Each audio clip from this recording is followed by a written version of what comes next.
So firstly, Professor, thank you so much. I've also got Chakravarti with us, who leads the Lucafe business for Exora Corporate Services.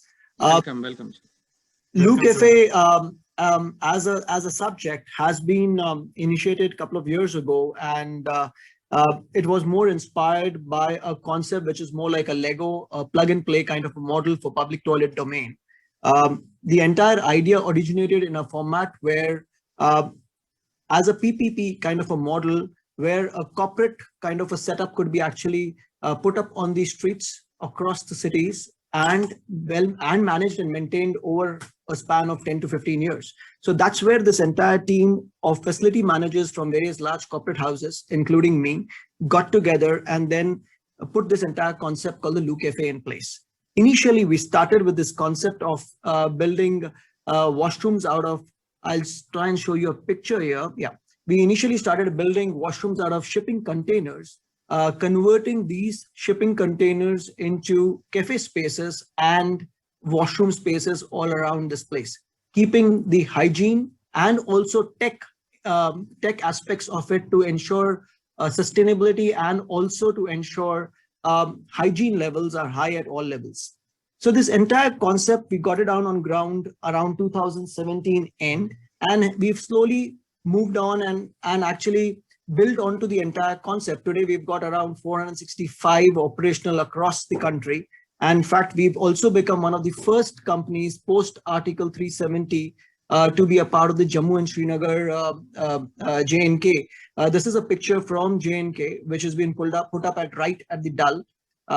So these are prefabricated structures. Now, what we have learned out of the entire concept of PPP is, one, prefab always makes a better way rather than having anything which is brick and mortar, because most of our cities which are moving towards expansion or from a semi-urban to an urban kind of a society, road widening and various town planning structures could create a lot of damage or in terms of the financial investment. So when it is a prefab, it's easily movable across places. Hence, prefab is something which we really thought about, and we started working towards the entire prefab.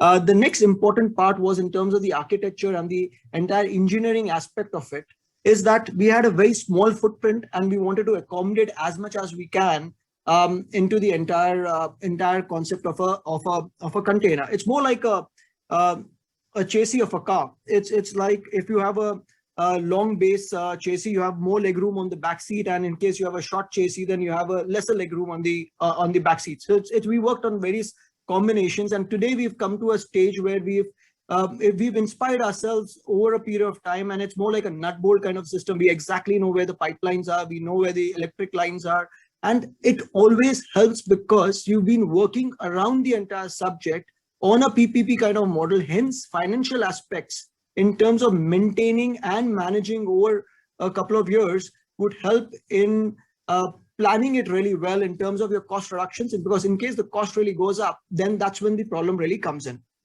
Now, coming directly to the point of PPP, what we've realized is there are various angles which need to be kept in mind while we are talking about a PPP kind of a model. Now, one is the social group or the entire geographical area where we are really going to start implementing this entire process. I will give you an example of Hyderabad itself. Now, in case it's Hyderabad, we've divided into 6 municipal or GHMC zones across the city. Each of these zones behave in a very different manner when it comes to the public interface on the streets across the city, and that will be similar in every zone. So we've got now, after 3 years of our experience in this entire domain, we've got a little team which works with Chakravarti to understand what's the behavioral pattern on that area before we actually go and implement a structure around that area. Now, having understand this particular point, you need to start working about the number of government departments which would be working with you for implementing one such structure. Now, having understood that, we've started working towards more of an off-grid kind of a model, because working and licensing with various departments also means delay in timelines, also means delay in terms of executions. I'm not blaming any department here, but yes, it becomes cumbersome to keep corresponding with various departments. So it becomes more important that if you can have a structure which is an off-grid kind of a model, it'll become easier in terms of execution. And the most important part here is it has to be 100% plug and play, because people also play a very important role. There could be areas where you want to go and implement it, but you would have other anti-social elements or issues on ground in terms of installing and then working in that particular place where you're really installing this entire part. So hence, if you have a plug and play kind of a model where you have a model which is installed in a span of 24 hours and then it can get operational in a span of 24 hours, this plays a very important role. Second, other important aspects is technology. Now, why am I emphasizing on technology is because to ensure electricity is seamless, water is seamless, and you have an entire system of hygiene working around it, you need to have certain amount of influx coming back into your system to understand what exactly is happening on ground. Without which, because when I'm talking about a footprint of 450, you will not even, so most of the times it's impossible to you to reach all of these 450 or many more on a daily basis to keep checking into place. Though we've devised beat systems where people are mobile, they actually go and do a RFID and a QR code kind of a methodology at all of these toilets on a day-to-day basis, but getting a technology influx helps in managing and maintaining and building onto the entire aspect of it. Other areas which we've been working when it comes to the hygiene as the PPE part of is the entire element or the product which is getting used into the entire system.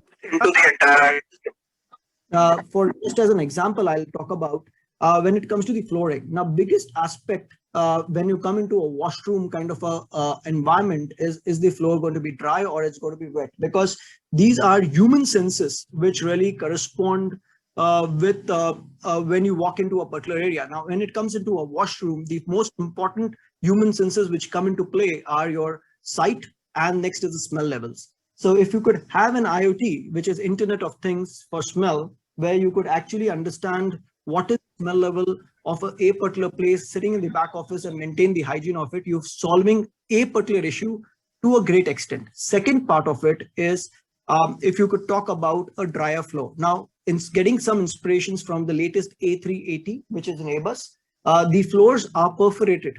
Now, when I talk about perforation floors, is people generally in India or this part of the subcontinent have a habit of spilling water when they use a particular washroom. That's a typical phenomenon.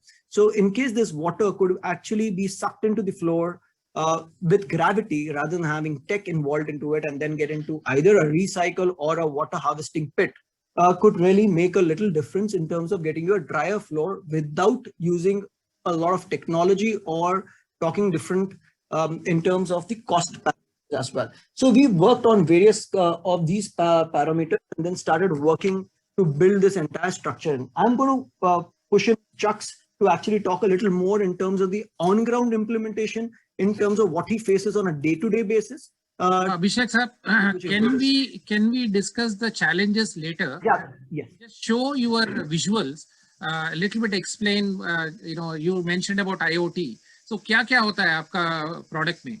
If you can just explain. Yeah. Can you hear me, Sruchi? Yes, sir. I can hear you, sir.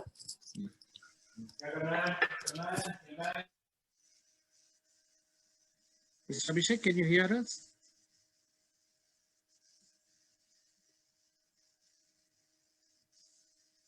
Sibyl, can you check it up? Sir, he's online, sir. He's online, sir.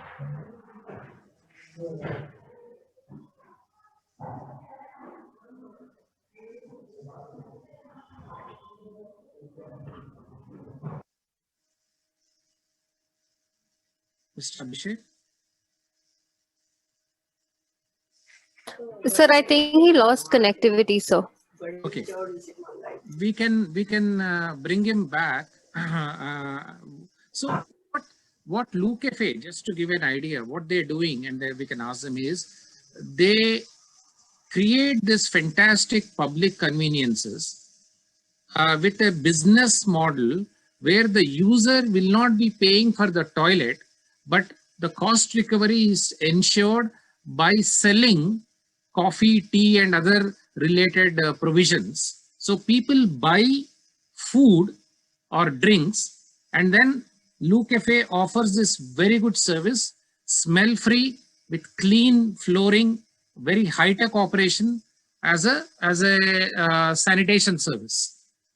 So that's a business model that they have sort of structured, and we will bring in Mr. Abhishek a little later again.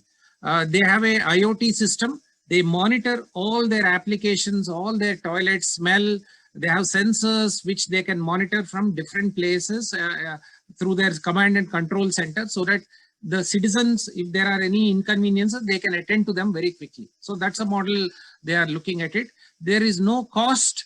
It is a PPP with the private company is investing in, private sector is investing in creating this asset.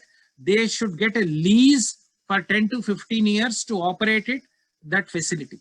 So many of the projects that they have, they do not seek resources from the corporation, but they seek land requirement and other utility support. So that's a business model. They make money through a combination of sale of products, as well as in certain areas, even the user charges.